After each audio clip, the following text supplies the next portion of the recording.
سورۃ الحشر کی آیت نمبر 18 سے یہ درس شروع ہوتا ہے۔ اللہ رب العزت اس آیہ مبارکہ میں اہل ایمان سے مخاطب ہے۔ یا ایھا الذین آمنوا، اے وہ لوگو جو ایمان لائے۔ ایمان در حقیقت تصدیق کا نام ہے، اور وہ 6 امور جنہیں ایمان کی بنیاد اور رکن قرار دیا گیا، ان کی مکمل تصدیق ایک صحیح معرفت کے بعد۔ وہ 6 امور حدیث جبریل میں بیان ہے، ان تؤمن باللہ وملائکتہ وکتبہ ورسلہ والیوم الآخر والقدر خیرہ وشرہ، یعنی اللہ تعالیٰ پر ایمان، اللہ تعالیٰ کے فرشتوں پر ایمان، اللہ تعالیٰ کی کتابوں پر ایمان، اللہ تعالیٰ کے رسولوں پر ایمان، اور روز آخرت پر ایمان، اور تقدیر پر ایمان۔ یہ 6 امور ایمان ہیں جنہیں ایمان کے ارکان قرار دیا گیا۔ ان 6 امور کی صحیح معرفت ہو، اللہ اور اس کے رسول کی منشا کے مطابق، اور مکمل تصدیق ہو، تو وہ بندہ مومن ہونے کے لائق ہے۔ اور ظاہر ہے کہ یہ ضروری ہے، نبی علیہ السلام کی حدیث ہے کہ لن تدخلوا الجنۃ حتی تؤمنوا، اس وقت تک تم جنت میں داخل نہیں ہو سکو گے جب تک ایمان نہ لاؤ۔ اور ایک اور حدیث میں آپ کا ارشاد ہے کہ لا تدخل الجنۃ الا نفس مؤمنہ، کہ جنت میں صرف مومن نفس، مومن جان داخل ہوگی۔ تو یا ایھا الذین آمنوا کا جو منصب ہے، جو اللہ تعالیٰ اہل ایمان سے مخاطب ہے، اسے پورا کرنا چاہیے امور ایمان کو مکمل سمجھنے اور ان کی تصدیق کے ساتھ۔ یہاں ایک بات اور ہم آسانی سے سمجھ سکتے ہیں، جو کتب علیکم الصیام ہے کہ تم پر روزے فرض کر دیے گئے، یہاں بھی اہل ایمان سے خطاب ہے۔ تو اس کا معنی یہ حکم جو ہے روزوں کا، یہ مشروط ہے صحت ایمان کے ساتھ۔ جو بندے مومن بن چکے، امور ایمان کو پہچان چکے اور ان کی تصدیق کر چکے،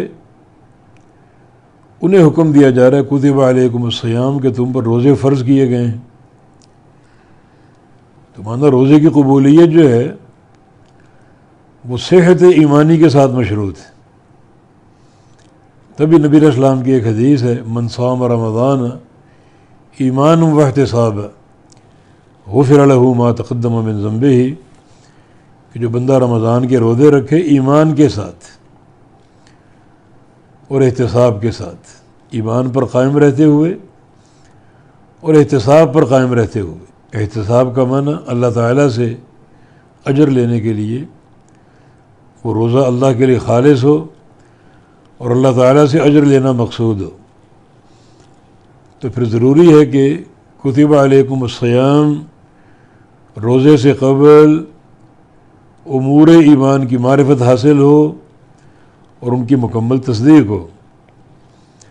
اور اگر کوئی دراڑ ہے ایمان کے تعلق سے، تو پھر کتب علیکم الصیام کا حکم بندے کے لیے قابل قبول نہیں ہوگا، اور اس کے روزے اللہ تعالیٰ کے ہاں شرف پذیرائی حاصل نہ کر پائیں گے۔ تو فرمایا کہ اتقوا اللہ، ڈر جاؤ اللہ تعالیٰ سے۔ ڈرنا کیسے ہے؟ 2 چیزوں کے ساتھ، بفعل ما امر و ترک ما نہا، جو اللہ نے حکم دیا ہے وہ انجام دے کر، اور جس جس چیز سے روکا اس سے باز آ کر. یعنی تقویٰ کا معنی انہی دو شرطوں کے ساتھ پورا ہوگا: فعل اوامر اور ترک نواہی. جو بھی اللہ تعالیٰ کے احکام ہیں، جیسے اقیم الصلاۃ، آتوا الزکوٰۃ، کتب علیکم الصیام، انہیں انجام دینا، یہ فعل اوامر. اور ترک نواہی، جس چیز سے اللہ نے روکا، جیسے لا تقربوا الزنا، حرم علیکم المیتۃ والدم ولحم الخنزیر، تو ان سے رک جانا اور بعد آ جانا، یہ حقیقت تقویٰ ہے. اتقوا اللہ، اللہ سے ڈر جاؤ فعل اوامر کے ساتھ اور ترک نواہی کے ساتھ. تقویٰ کا ایک معنی اور بھی ایک حدیث سے ماخوذ ہے، اور وہ ہے نبی علیہ السلام کی پوری طرح اطاعت کرنا. کیونکہ نبی علیہ السلام نے فرمایا تھا انی اتقاکم للہ، کہ میں سب سے بڑا متقی ہوں. اور یہ بات آپ نے کب کہی تھی؟ جب 3 صحابہ نے اپنے طور پہ ایک ایک عمل کا عزم کر لیا تھا، اور تینوں کا عزم نبی علیہ السلام کے طریقے کے خلاف تھا. ایک نے زمانے بھر کے لیے نفلی روزے کی نیت کر لی، اور دوسرے نے زمانے بھر کے لیے ہر رات جاگنے کا پروگرام بنا لیا، اور تیسرے نے گھر بار چھوڑ کر مسجد کو بطور معتکف اختیار کرنے کا پروگرام بنایا. بظاہر کام اچھے نظر آتے ہیں، لیکن کام کی اچھائی نبی علیہ السلام کی اتباع کے ساتھ، اور یہ تینوں طریقے آپ کی اتباع سے خارج ہیں. تو اس موقع پر آپ نے ان کو بلا کر فرمایا کہ انی اتقاکم للہ، کہ میں تم سب سے بڑا متقی ہوں، اور تم نے اگر متقی بننا ہے تو میری اتباع کر کے بننا ہے، میری نافرمانی کر کے نہیں. جو نیکی تم نے اختیار کی بظاہر وہ بڑی عظیم الشان نظر آتی ہے، مگر وہ میری اتباع سے خارج ہے، اور نیک عمل میری اتباع کے ساتھ ہے. تو اگر تم متقی بننا چاہتے ہو تو جیسے میں اتقا بن گیا سب سے بڑا متقی، ایک راستے پر چل کر اسی راہ پر تم چلو گے تو متقی بن جاؤ گے. اس راستے کی خلاف ورزی کرو گے، چاہے وہ دوسرا راستہ کتنا نیک نظر آتا ہو، تو تم متقی نہیں بن سکتے. مانا تقویٰ اللہ کے نبی صلی اللہ علیہ وسلم کی اطاعت کا نام ہے، آپ کی اتباع کا نام ہے. فرمایا کہ اتقوا اللہ، ڈر جاؤ اللہ تعالیٰ سے اور تقویٰ اختیار کر لو رسول اللہ صلی اللہ علیہ وسلم کی اطاعت کر کے، اور ہر اللہ تعالیٰ کے امر کو اختیار کر کے، اور ہر اللہ تعالیٰ کی نہی سے باز رہ کر. اس فرمایا کہ ما آتاکم الرسول فخذوہ وما نہاکم عنہ فانتہوا. یہ آیت کریمہ پوری طرح تقویٰ کا مصداق ہے کہ جو رسول دے وہ لے لو، اور جس سے روکے اس سے رک جاؤ. تو اس میں فعل اوامر بھی ہے، ترک نواہی بھی ہے، اور نبی علیہ السلام کی اطاعت بھی. تو آیت کریمہ پوری طرح تقویٰ کی تعبیر اور تفسیر ہے. اور فرمایا کہ وَلْتَنْظُرْ نَفْسٌ مَا قَدَّمَتْ لِغَدٍ. یہ لام امر ہے، اس لیے مضارع ساکن ہے. وَلْتَنْظُرْ، اور ضرور دیکھے ہر شخص،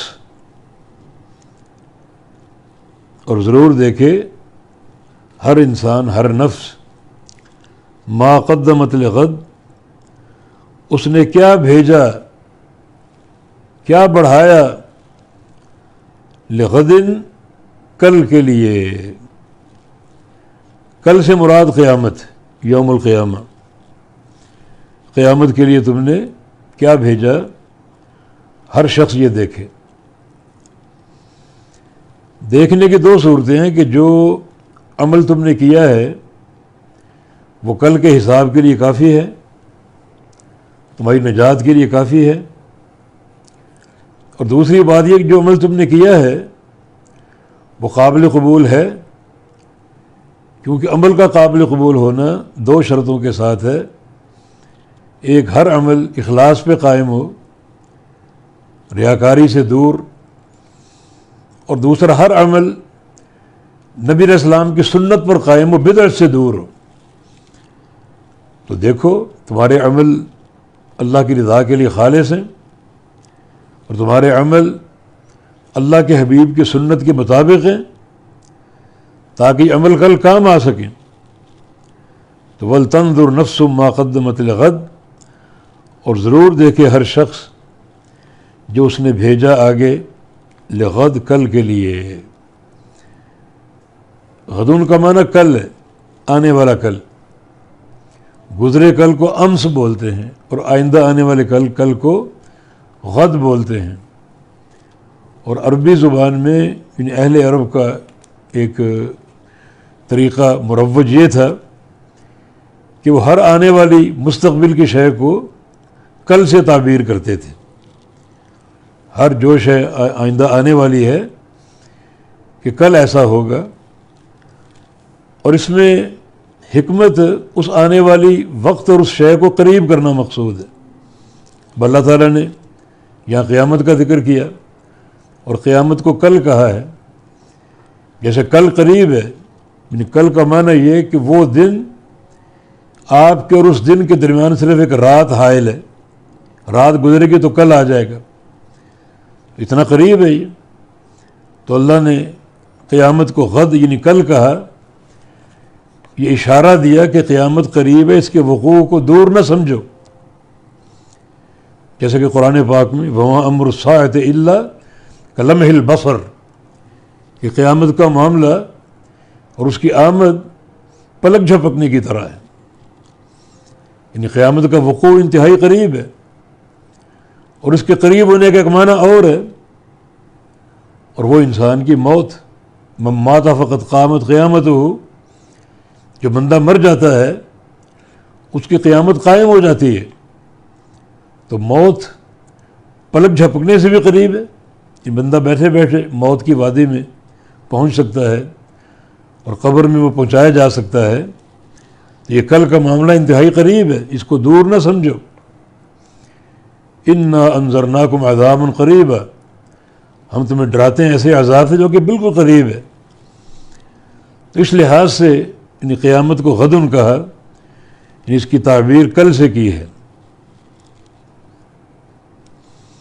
غدن نکرہ ہے، معرفہ نہیں ہے. اور تنکیر میں، نکرے میں تعظیم کا اور ابہام کا معنی پایا جاتا ہے. وہ کل کتنا بڑا اس کا تصور آپ کو نہیں ہے، اور وہاں کیا کچھ ہوگا مبہم اس کا بھی آپ کو تصور نہیں ہے. تو یہ غدن کی تنکیر، غدن کا نکرہ ہونا، یہ اس کل کی عظمت کو ظاہر کرنے کے لیے اور کل کے تعلق سے ابہام کو ظاہر کرنے کے لیے کہ اس دن کیا ہونے والا آپ کو تصور ہی نہیں، پتہ ہی نہیں آپ کو. اور نبی علیہ السلام کی حدیث ہے لو انکم تعلمون ما اعلم لضحکتم قلیلا ولبکیتم کثیرا وما ضاجعتم نساءکم علی فرشکم، کہ جو کچھ میں جانتا ہوں اگر تم جان لو تمہارا ہنسنا بند ہو جائے اور تم مستقل رونے بیٹھ جاؤ اور بستروں کی لذتوں کو بھول جاؤ، بستروں کی نیندوں کو بھول جاؤ. تبھی تو فرشتے جب اس کل کو دیکھیں گے، قیامت کے وقوع کو، تو کہیں گے سبحانک ما عبدناک حق عبادتک، یا اللہ تو پاک ہے، ہم تیری عبادت کا حق ادا نہیں کر سکے. حالانکہ فرشتوں کا حساب کتاب نہیں ہے، مگر قیامت کی جو ہیبت ہے ان پر بھی طاری ہوگی. اور جب قیامت قائم ہوگی، نبی علیہ السلام کی حدیث ہے کہ لو ان رجلا یجر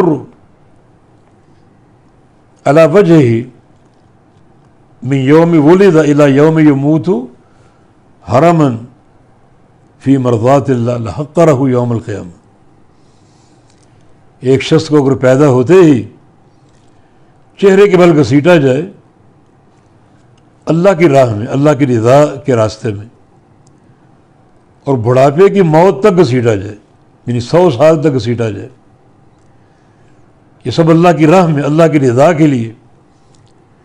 جیسے بلال حبشی کو گھسیٹا گیا اللہ کے دین کی خاطر، تو 100 سال گھسیٹا جائے. لحقر ذلک یوم القیام، جب قیامت کا چہرہ دیکھے گا اور قیامت کا وقوع دیکھے گا تو اس کو حقیر جانے گا، میں نے کچھ بھی نہیں کیا، حالانکہ بڑا عظیم الشان عمل ہے. تو یہ غدن کو جو نکرہ لایا گیا تو اس میں بڑا ایک ہمارے لیے درس، ہمیں کچھ سمجھایا جا رہا ہے کہ یہ دن بہت بڑا ہے اور بڑا مبہم ہے. یہ کیا کچھ ہونے والا آپ کو علم نہیں ہے، اور کتنا بڑا دن ہے آپ کو اس کا علم نہیں ہے، اس لیے اس کی تیاری کرو. لہذا دوبارہ کہا فاتقوا اللہ، اللہ سے ڈر جاؤ. اتقوا اللہ 2 بار اس آیت کریمہ میں آیا ہے، اور دونوں کے بیچ میں یہ ہے وَلْتَنْظُرْ نَفْسُ مَا قَدَّمَتْ لِغَدٍ، اس کل کا ذکر اور اس کے لیے تیاری کا ذکر، اور اس سے قبل اور اس کے بعد اتقوا اللہ، اللہ سے ڈر جاؤ اور تقویٰ کے تقاضے پورے کرو. تو اس کا معنی یہ آخرت کی تیاری اور کل کی سنگینی واقعی ایک امر ملحوظ ہے، اور کبھی اس سے دھیان نہ ہٹاؤ، کبھی توجہ نہ ہٹاؤ، ہمیشہ اس کا تصور رکھو اور ہمیشہ اس کے لیے تیاری کے لیے کوشاں رہو اور تیاری کرتے رہو. اور ساتھ ساتھ یاد رکھو ان اللہ خبیر بما تعملون، بے شک اللہ تعالیٰ خوب باخبر ہے جو تم عمل کرتے ہو. یہ خبیر فعیل کے وزن پر مبالغے کا صیغہ، اس کا معنی خوب جاننے والا اور خوب باخبر ہے. بما تعملون، جو تم عمل کر رہے ہو، جو تم عمل انجام دے رہے ہو، اللہ تعالیٰ خوب جانتا ہے. ما کان ربک نسیہ، تیرا رب کوئی چیز بھولنے والا نہیں ہے، اور ایک ایک عمل کی جزا اور سزا عطا فرمائے گا. نیک عمل ہوگا تو اس کی نیک جزا دے گا، اور برا عمل ہوگا تو اس کی بری سزا دے گا. تو اللہ تعالیٰ ہر عمل سے باخبر ہے، ہر عمل کو گن رہا ہے. جیسا کہ ایک حدیث قدسی میں رسول اللہ صلی اللہ علیہ وسلم کا فرمان کہ اللہ فرماتا ہے یا عبادی انما ہی اعمالکم احصیھا لکم، اے میرے بندو اب تمہارے اعمال ہی ہیں جن کو میں شمار کر رہا ہوں، نیک کر لو یا برے کر لو، ہر عمل کو گن رہا ہوں اور شمار کر رہا ہوں، اور قیامت کے روز ان کا حساب و کتاب لوں گا. نیکی کا نیک صلہ دوں گا اور برائی کا جو صلہ وہ عذاب کی صورت میں عطا فرماؤں گا.